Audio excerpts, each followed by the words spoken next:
नमस्कार। आज की हमारी चर्चा कोई आम कहानी नहीं है। ये बात है ईंट, पत्थर और इंसानी जज्बे की, एक ऐसी इंजीनियरिंग चुनौती की जिसे कभी बिल्कुल असंभव माना जाता था। जी हां, हम बात कर रहे हैं भारत के सबसे ऊंचे बांध टिहरी डैम की। जरा सोचिए, एक पूरे पहाड़ को काटकर उसकी जगह एक नया पहाड़ खड़ा कर देना। चलिए समझते हैं कि आखिर 28 साल की कड़ी मेहनत और बेजोड़ इंजीनियरिंग के दम पर हिमालय की इस बेहद खतरनाक घाटी में इस मेगा प्रोजेक्ट को कैसे मुमकिन बनाया गया। 260 मीटर सुनने में शायद सिर्फ एक नंबर लगे, लेकिन जरा इमेजिन कीजिए एक 85 मंजिला गगनचुंबी इमारत को। ये कोई छोटी मोटी ऊंचाई नहीं है। और सबसे चौंकाने वाली बात क्या है, इतनी विशाल संरचना किसी कंक्रीट से नहीं बनी है, बल्कि ये बनी है सिर्फ मिट्टी, पत्थरों और चट्टानों से। हिमालय के बीचों बीच खड़ी ये दीवार दुनिया के सबसे बड़े रॉकफिल बांधों में से एक है। इतनी ऊंचाई तक मिट्टी और पत्थरों को इस तरह से सेट करना कि वो करोड़ों लीटर पानी का भारी दबाव झेल सकें, सच में ये अपने आप में किसी चमत्कार से कम नहीं है। अब यहाँ एक बहुत बड़ा सवाल दिमाग में आता है, आखिर इतने खतरनाक भूकंपीय क्षेत्र में इतना विशाल बांध कैसे बनाया जा सकता है। ध्यान दीजिए, ये पूरा इलाका सीस्मिक जोन 4 में आता है। मतलब यहां रिक्टर स्केल पर 7 से 8 तक की तीव्रता के भूकंप आना कोई बड़ी बात नहीं है। ऊपर से ये बांध मेन सेंट्रल थ्रस्ट नाम की एक बेहद खतरनाक फॉल्ट लाइन के बिल्कुल पास है, जहां धरती का हिलना लगभग तय ही होता है। सच कहूं तो यही सवाल पूरे इंजीनियरिंग टीम का सबसे बड़ा सिरदर्द था, क्योंकि यहां एक छोटी सी भी गलती का मतलब था पूरी घाटी में भयंकर तबाही। चलिए इस कहानी को शुरू से समझते हैं। भाग 1, द इम्पॉसिबल हिमालयन ड्रीम, यानी एक असंभव सा दिखने वाला हिमालयी सपना। आज़ादी के तुरंत बाद का वक्त था। उत्तर भारत में बिजली की भारी किल्लत थी और खेतों को पानी चाहिए था। तब 1949 में पहली बार एक ऐसा विजन सामने आया जिसने बाढ़ और सूखे दोनों की समस्या का एक साथ समाधान सुझाया। आइडिया बहुत ही महत्वाकांक्षी था, एक संकरी घाटी को रोककर एक विशाल जलाशय बनाना। लेकिन एक रफ आइडिया से लेकर 2006 में इसके असल में चालू होने तक का सफर यह 28 साल की एक बहुत लंबी और थका देने वाली यात्रा थी। 1972 में सोवियत संघ के इंजीनियरों ने इसका सर्वे किया। 1978 में THDC को औपचारिक मंजूरी मिली, लेकिन कई सारे विरोधों और कानूनी अड़चनों के कारण काम रुकता रहा। आखिरकार 1990 में सुप्रीम कोर्ट से हरी झंडी मिली और तब जाकर 2006 में यह प्रोजेक्ट पूरी तरह से चालू हो पाया। अब आते हैं इसके सबसे पेचीदा हिस्से पर। भाग 2, engineering and earthquake proof dam, एक सुरक्षित निर्माण की सबसे बड़ी चुनौती। देखिए, धरती इतनी अस्थिर है और मेन सेंट्रल थ्रस्ट इतना करीब है, तो जाहिर सी बात है कि यहाँ कोई आम तकनीक तो काम आने वाली थी नहीं। इंजीनियरों को एक ऐसा डिजाइन चाहिए था जो भयंकर भूकंप के झटके सह सके। अब अगर हम एक कॉन्क्रीट ग्रेविटी डैम की बात करें तो वो बहुत कठोर होता है। अगर भूकंप के कारण उसमें एक भी दरार आई तो तबाही पक्की है। इसके ठीक उलट होता है रॉकफिल डैम। सोवियत और भारतीय इंजीनियरों ने मिलकर इसी रॉकफिल डिजाइन को चुना। क्यों? क्योंकि ये लचीला होता है। जब भूकंप के झटके आते हैं तो ये स्ट्रक्चर टूटता नहीं है, बल्कि थोड़ा हिलकर खुद को एडजस्ट कर लेता है। इसी खूबी ने एक बहुत बड़ी तबाही के खतरे तो टाल दिया। तो चलिए इस रॉकफिल डैम के अंदर की बनावट को थोड़ा डीकोड करते हैं। इसे मुख्य रूप से 3 जोन में बांटा गया है। सबसे बीच में आता है कोर जोन। यहाँ बारीक मिट्टी और क्ले की परतें होती हैं, जो एकदम वाटरप्रूफिंग का काम करती हैं और पानी को रिसने से रोकती हैं। फिर इसके दोनों तरफ है ट्रांजिशन जोन, जिसमें बजरी और छोटे पत्थर भरे जाते हैं। ये बेसिकली एक फिल्टर की तरह काम करते हैं। और अंत में सबसे बाहर की तरफ होता है रॉक शेल जोन। इसमें भारी भरकम चट्टानें और बड़े बड़े बोल्डर्स होते हैं, जो पूरे बांध का वजन संभालते हैं और पानी के बाहरी दबाव को झेलते हैं। है ना कमाल का डिजाइन? लेकिन इस विशाल स्ट्रक्चर को सिर्फ मिट्टी और पत्थर डालकर ऐसे ही नहीं छोड़ा जा सकता था।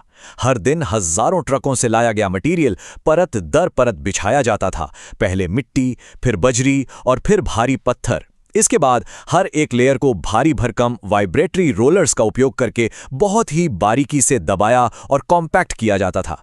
यही वो मैकेनिकल प्रोसेस था जिसने ये सुनिश्चित किया कि बांध का घनत्व या डेंसिटी इतनी ज्यादा हो कि पानी के प्रचंड दबाव में भी ये अपनी जगह से बिल्कुल न खिसके।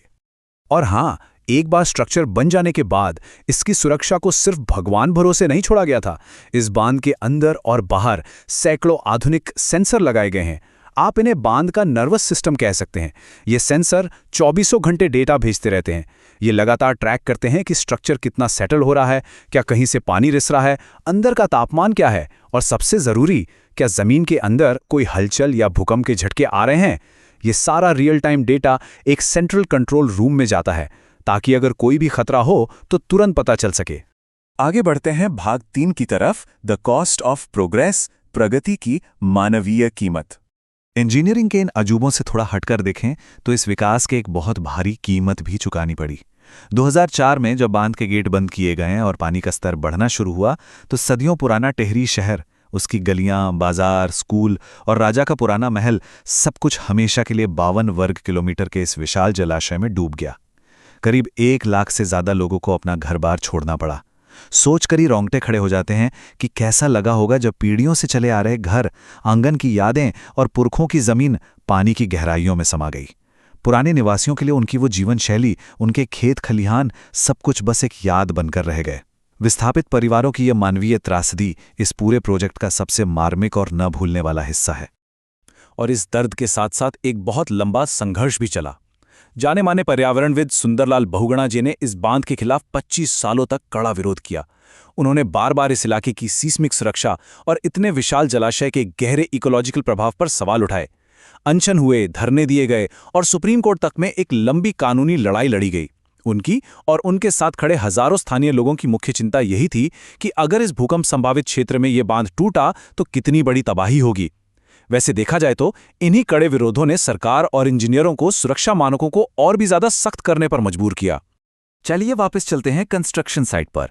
भाग 4, कार्विंग थ्रू सॉलिड रॉक, यानी ठोस चट्टानों को काटकर रास्ता बनाना। तो इन भारी सामाजिक और कानूनी चुनौतियों के बीच निर्माण कार्य लगातार जारी रहा। यहां हिमालय की ठोस चट्टानों को काटने का भगीरथ प्रयास चल रहा था। अब हम सब जानते हैं कि किसी उफनती नदी के बीचों बीच बांध बनाना तो नामुमकिन है। तो सबसे पहला कदम क्या था? नदी का रास्ता बदलना।